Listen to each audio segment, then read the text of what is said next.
Where Sean Levine will step into the cage with Brendan Tobin in Are You Gonna Fight Me? I'm gonna fight your ass. Here on Tapped Out. That's right, fight me like a man. Only on the BetQL network. You know the rules. I want a good, clean fight. When I tell you to break, I want you to step back up my command and break.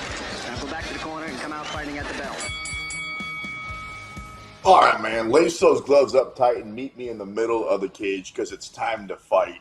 GSP is back, sort of. He's going to grapple on UFC Fight Pass in his prime. I think a prime Khabib beats a prime GSP. You going to fight me? Yeah, I mean, naturally bigger, didn't really have a weakness. While I think Khabib's striking was probably better than we thought, I mean, GSP just felt like he outthought everybody in the time that he stepped into the octagon. Like, he was just ahead of his time. So, I mean, maybe you're of the mindset that, you know, Khabib was going to catch up to him. I mean, we did see him have very close fights with, like, Johnny Hendricks by the end of his career. But I think a prime GSP before he was thinking of getting out, I just find that he would have gotten away to get 3 out of 5 rounds against him. Are you sure, though? Because you just mentioned it. Like, a prime GSP, we all know that Johnny Hendricks beat him. We all know that, I mean, technically, GSP won the fight, but I've rewatched that a handful of times. I think Johnny Hendricks won that fight pretty clearly. We know that GSP lost in the biggest upset, probably in the history of fighting, the night that he went down to Matt Serra.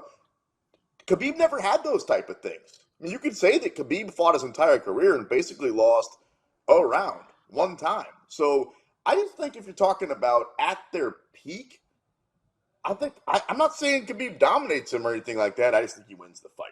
But we agree to disagree. Speaking of Conor McGregor, his team finally won a fight in the Ultimate Fighter. So congratulations. You're gonna fight me if I say congratulations. Yeah, standing at point. Way to go, dude.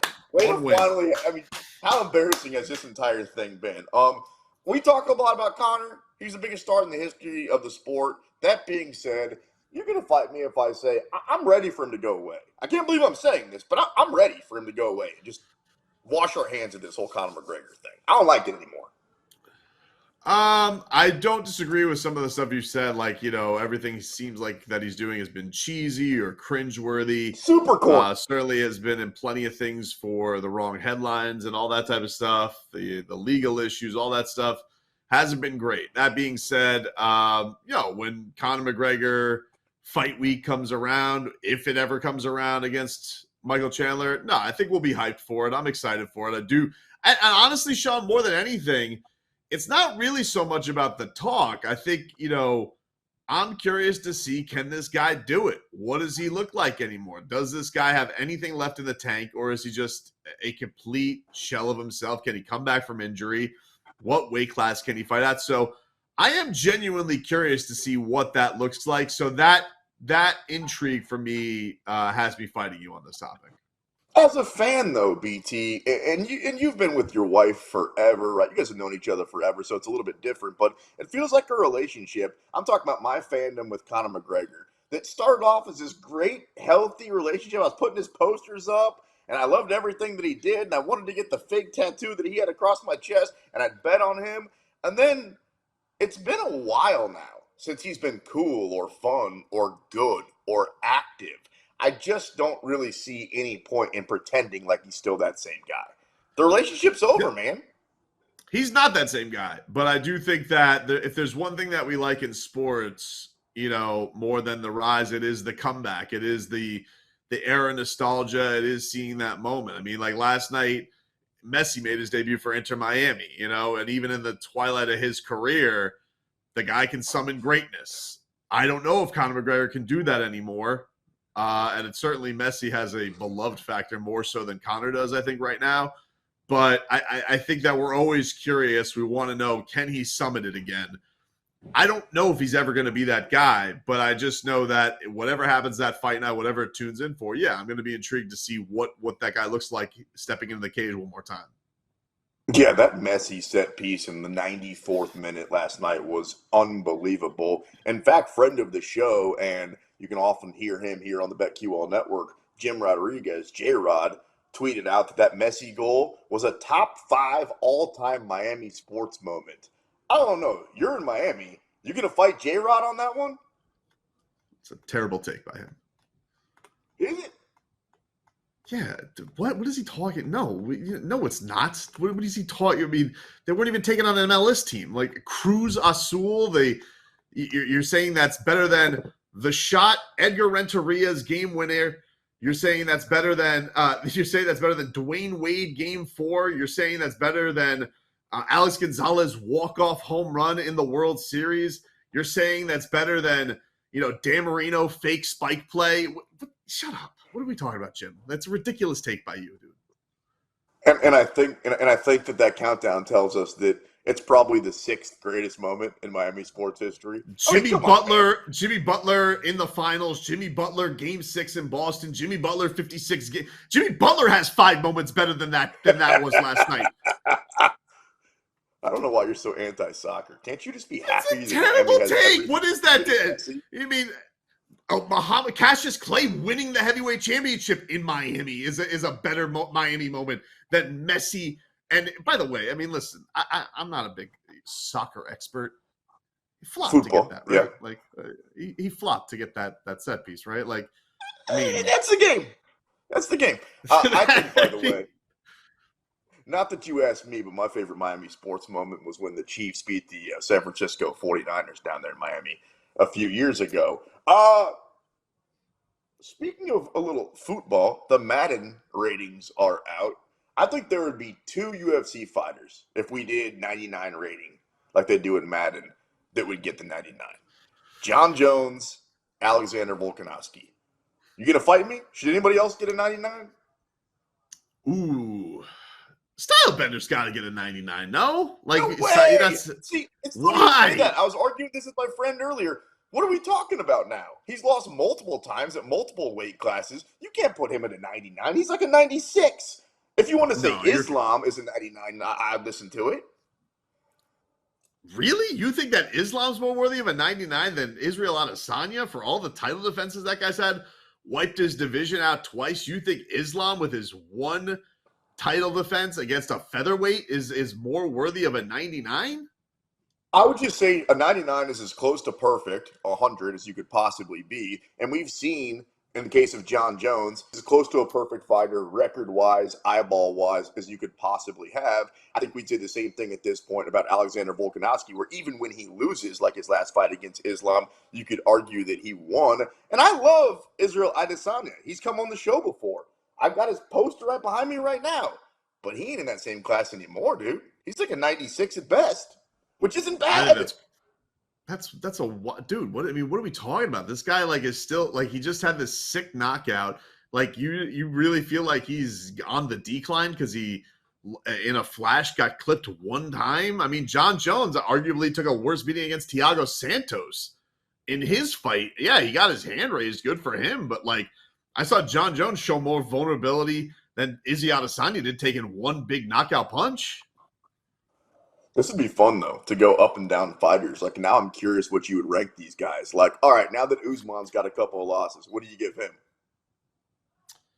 Usman, I would go a 96 because he just, he lost to Leon, but lost to Leon. He's lost to Leon multiple times. You're too easy of a grader. What do you think he should be? He's a 92. He's a 90. Oh, you're high. He might be a 93. All right, we move on. Patty Pimblett had a Q&A this week. You're going to fight me if I say, that dude's just an average fighter. The UFC tried to make him be this next guy overseas that could talk and fight. He's basically Darren Till. You going to fight me? I don't know yet. I can't, I'd like to have more data on it. I will say, his last fight, I think I agree with people who thought that Jared Gordon should have gotten the nod over him. And Jared Gordon is not this world beater. Do I think he's Darren Till? I mean, Darren Till did get a chance to fight for the title. So, is he ever going to get there? I don't know. I think for me, I would say probably he's overrated, but I do think that there's still some chances to prove that he can get there. Like, he's not cooked yet.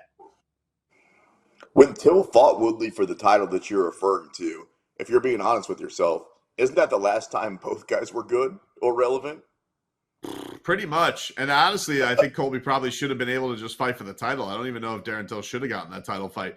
Very weird situation to have them delay that. And then, you know, all hell kind of broke loose for both careers. Yeah. We'll see if one day Till can find his way back into the UFC. I don't know if Ronda Rousey ever does come back. Maybe it's a rumor. Maybe I made it up. Who knows? But if she does, I think it'd be the biggest comeback in the history of the UFC. You gonna fight me?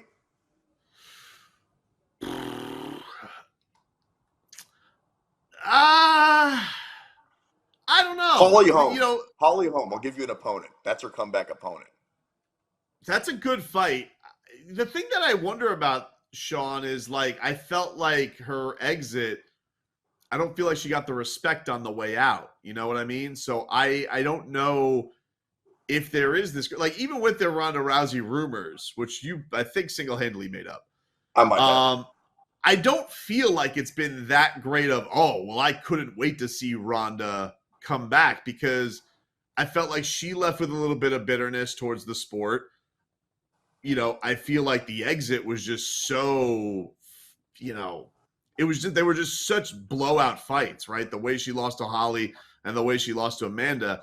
I think people would just be like, all right, I think honestly the fight that would make it work would be Tate, because they actually hate each other. So there needs to be some kind of a grudge match. But, you know, they're both past their prime, so I don't know how much buzz there would be for it. I think the public perception is somewhat back on Ronda Rousey. Like, yeah, when she lost and then the way that she handled the loss, and she came back against Amanda and was bitter. But I believe that she's a top 3 when it comes to moneymaker for the WWE. So it's not like she's just part of the promotion. She is one of the cash cows. So I think if she came back, everybody would be watching. All right, let's switch gears for a minute and talk a little NFL, because NFL training camps have opened up. You're going to fight me if I say the Miami Dolphins still not as good as the Buffalo Bills. Gonna fight you hard on this one, dude. I don't think first of all, they played 3 games last year. All 3 games were decided by 1 score. I mean, super, super close. One of them had Skylar Thompson in at quarterback in a playoff game, who he basically handed the Bills the football game. I don't think they're that far off. The other thing with the Bills that scares me, their quarterback and their wide receiver hate each other's guts. And then you had this whole Josh Allen thing where he's like, oh, I need to be a different quarterback now. I can't run as much. I'm like, oh, you better, because you're not that accurate. So you better run. You better start running. Like, don't tell me you're going to stop running, dude, because that kind of kills you as a QB. So, no, I think things are set up for the Dolphins to go win this division. I say that, yes, with homerism in my heart, but also I do think that things are lined up for them a lot better than they are for the Bills, just based on drama and things that Josh Allen has coming out of his fat mouth. Well, I'm not just saying this to blow smoke up your backside down there on South Beach. I think there's a chance that Tua is a better quarterback going forward than Josh Allen, as long as he stays healthy. And with Josh Allen, I mean, what do you have last year? 20-something turnovers. I think it was 23 or something like that.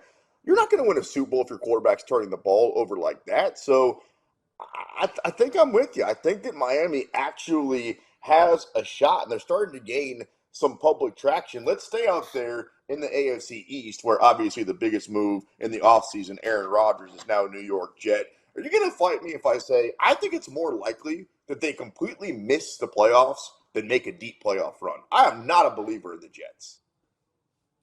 No, not a believer in the Jets either, because they're the Jets. I mean, like, it just feels like, you know, Aaron Rodgers in a big media market. He's old. He likes to do shrooms. I don't know, man. It just feels like that's another one. Feel like it could be a Molotov cocktail of disaster. They don't want to be on Hard Knocks. They're being forced to be in Hard Knocks, which is super soft. Oh, we don't want to be in Hard Knocks. I'll throw it right back to you. If Patrick Mahomes can get followed by Netflix for the entire year and win the Super Bowl, I think the Jets could be okay for 3 weeks. You know, like, it's so silly. Oh, we don't want to be on Hard Knocks. It's such a soft thing by football teams that they can't deal with some cameras around them. It feels like fans of Aaron Rodgers are only in Green Bay and New York. I can't imagine, like, these days, any random fan being like, you know what? I like that guy. And I'm talking about off the field. And it's because of stuff like you just mentioned. You have a problem with Hard Knocks being there, dude?